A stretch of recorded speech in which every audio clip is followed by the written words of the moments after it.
Okay, so now I'm going to move on to the next trend, which is ionization energies. Okay, and so this is the energy required to remove an electron from a gaseous atom. All right.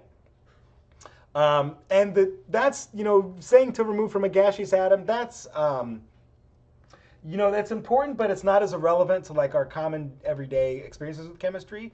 So the important thing to note is ionization energy, it's the energy required to remove an electron. Okay. The other thing that's important to note is it's the energy required to only remove one single electron. So let's suppose we're playing with aluminum here, okay, and I remove my first electron. You can see that took a bunch of energy, 580 kilojoules per mole. But now look, when I go to remove the next electron, I'm not removing 2 electrons from neutral aluminum. I'm now removing a second electron from aluminum plus to make aluminum 2 plus. And look, the energy goes up a ton. And the reason why the energy goes up so much is because now I'm trying to remove an electron from something that's positively charged, right? My aluminum plus here is positively charged. So to remove that other electron, it takes a ton of energy, more than double. In fact, it's about triple the amount of energy to remove the first electron, okay? So then now what about to remove the next one? Well, there's another interesting trend that happens, okay? And you can see now it still required more energy to remove that third electron from aluminum 2 plus, but not nearly as much. And the reason for that is because aluminum 3 plus is really stable. In fact, aluminum 3 plus is isoelectronic with neon, right? Aluminum 3 plus has the same electron configuration as neon. So aluminum 3 plus is really happy being aluminum 3 plus. And it still took energy to remove that electron, but not nearly as much as it did the previous electron because aluminum 3 plus is stable. And now we see another interesting trend that happens when we go to remove a fourth electron. So now we have stable aluminum 3 plus, okay? And we're trying to remove an electron from that. And then look, now it takes like 5 times that amount of energy because aluminum 3 plus is really happy. Aluminum 3 plus wants to stay like that. So that's how we can kind of conceptually or qualitatively describe these trends. And we can make a rather interesting chart out of this thing when now I'm scanning across period 3. So here I've got period 3 right on my table: sodium, magnesium, aluminum, silicon, phosphorus, sulfur, chlorine, argon. Right here it is: sodium, magnesium, aluminum, silicon, phosphorus, sulfur, chlorine, argon. So in order of the periodic table, there it is. And now I've got the first ionization energy right there. Okay.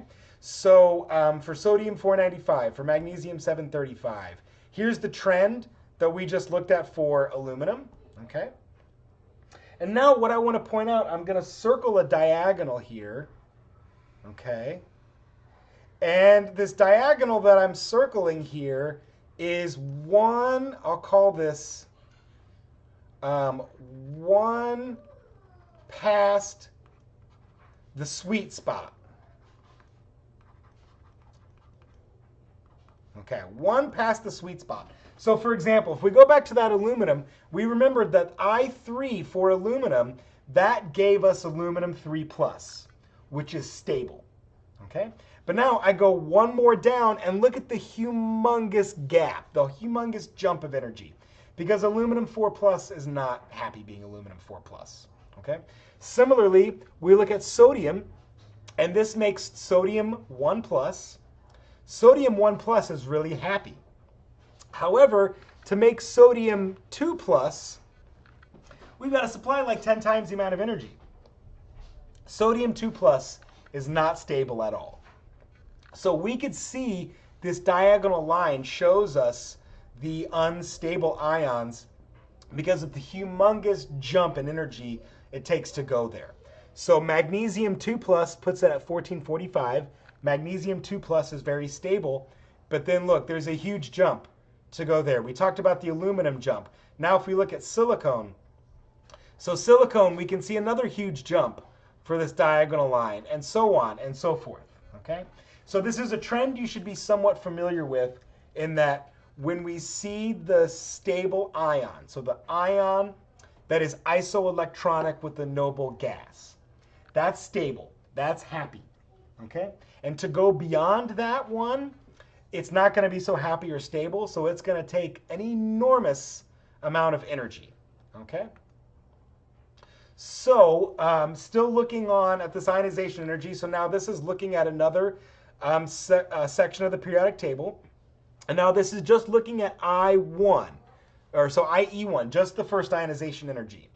And so what you can see here is that increases when we go up, and it increases when we go over. And it's related to the exact same trend that we talked about before with the size of atoms and ions. Okay? So for example, hydrogen has a humongous ionization energy because hydrogen only has one electron and one proton. That one single electron is being held on to hydrogen's proton very strong. Okay? So there's a huge jump from lithium to hydrogen because of that one single electron. But you notice now in the other things in group 1, lithium, sodium, potassium, rubidium, cesium, the trend is there, but the scale is not nearly as big as the jump as is for hydrogen, because hydrogen only has one electron. Okay? Same when we look at helium. Helium has the biggest ionization energy of them all because helium is quite stable with its 2 electrons and 2 protons and 2 neutrons. Okay? And for that matter, if you look at all of the other noble gases, all of the noble gases have the highest ionization energies because they're stable, they're happy. They don't want to have things removed from them. Okay? We also notice some exceptions to these trends. So you notice as I'm climbing the stair step, I go boron, carbon, nitrogen. Oh, but then oxygen dips down when it should go up, and then back to fluorine. And then look, the same thing happens for phosphorus and sulfur. Okay? So why does that trend exist? Okay? Well, for the following reasons. So we note that sulfur went down when it was supposed to go up. So why does IE1 decrease for sulfur when it's supposed to increase? All right? Well, here's the reasons. So here's phosphorus's valence electrons. So remember, if we look at phosphorus, there it is. So the valence electrons for phosphorus are going to be in this last row here, which means for phosphorus, its valence electrons are 3s and 3p. Same with sulfur. Sulfur's valence electrons are 3s and 3p.